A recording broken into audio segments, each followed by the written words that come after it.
وهي جماعة مباركة منذ أن أنشأها الإمام العلامة أبو الأعلى المولودي رحمه الله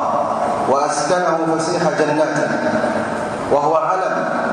الإمام أبو الأعلى المولودي علم من أعلام هذه الأمة، جاهد في سبيل الله ونشر العلم ونشر الدعوة ونشر السنة في باكستان وفي غير باكستان، وألف كتبا كثيرة، وقد درسنا كثيرا من كتبه وقرأناها وعرفنا ما فيها، وهو من أعلام هذه الأمة المباركة رحمة الله عليه وأسكنه فسيح جناته.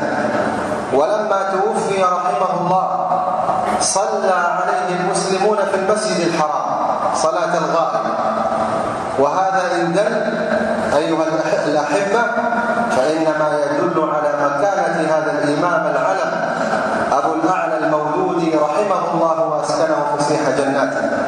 ثم استلم القيادة من بعده رجال أفذاذ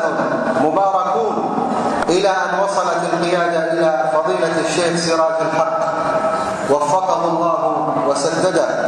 وأيده بتأييده، وسار بها بإذن الله على منهج صحيح لنشر الدين والإسلام والسنة النبوية